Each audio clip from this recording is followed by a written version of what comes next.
Rational drug therapy क्या होती है? किसी भी एक पर्टिकुलर डिजीज के लिए, पर्टिकुलर डिजीज है उसके लिए स्पेसिफाइड ड्रग है, मतलब एप्रोप्रिएट ड्रग, एप्रोप्रिएट ड्रग, ठीक। एप्रोप्रिएट का मतलब कि जो उसके लिए सबसे उपयुक्त हो, जो उसके लिए सबसे सुटेबल हो। तो अगर आप सुटेबल भी लिख देते हैं तो कोई दिक्कत नहीं, सुटेबल ड्रग लिख दीजिए, सुटेबल ड्रग, हाँ, फॉर सुटेबल टाइम, मतलब सुटेबल ड्यूरेशन के लिए, जो उस डिजीज के लिए क्या हो, एप्रोप्रिएट हो, कि उस बीमारी को ठीक करेगा, ठीक है, उस बीमारी को ठीक कर देगा। एक एप्रोप्रिएट ड्यूरेशन के लिए जब दी जाती है किसी पेशेंट को तो उसको बोलते हैं रेशनल ड्रग थेरेपी, मतलब आप दवा का इस्तेमाल अच्छे से अच्छे ढंग से करिए एक पेशेंट को ठीक करने के लिए, उसका मतलब वही होता है रेशनल ड्रग थेरेपी, ठीक। मतलब prescribing right drug to right patient for right time and right duration in right dose ना। वो 5 राइट आपको बताए थे ना, 5 राइट कौन से हैं?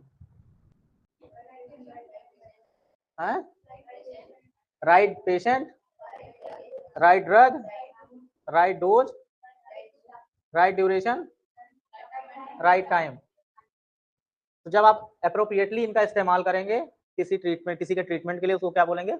Rational drug therapy. इसके स्टेप्स होते हैं, steps of rational drug therapy, RDT. कभी कभी आरडीटी ही करके एग्जाम में ही आ जाएगा, आपके एग्जाम में कभी सिर्फ इतना ही लिख के आ जाएगा, ठीक है, तो इसलिए कंफ्यूज मत होइएगा, रेशनल ड्रग थेरेपी ही आपको लिखनी है। पहला क्या है? आप पेशेंट की बीमारी, पेशेंट की नीड को क्या करेंगे? आइडेंटिफाई करेंगे, क्योंकि जब तक आप पेशेंट की नीड नहीं आइडेंटिफाई कर पाएंगे, उसकी बीमारी को आइडेंटिफाई नहीं कर पाएंगे, तब तक दवा कहाँ से देंगे? हैं? और आइडेंटिफाई करने के लिए क्या करना पड़ेगा आपको? डायग्नोस करना पड़ेगा, डायग्नोस करना पड़ेगा ना। जब डायग्नोस कर लेंगे बीमारी को, तब आपको ये चूज करना पड़ेगा कि उसके लिए चॉइसेस क्या क्या है।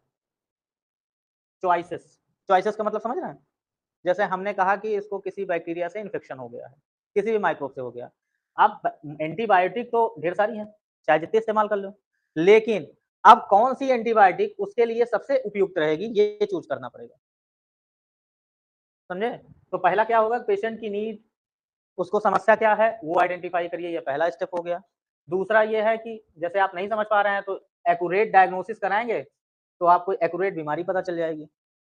तीसरा स्टेप क्या है कि आपके पास कितनी चॉइसेस हैं, किस चीज के लिए, उसके ट्रीटमेंट करने के लिए आपके पास कितने तरीके हैं,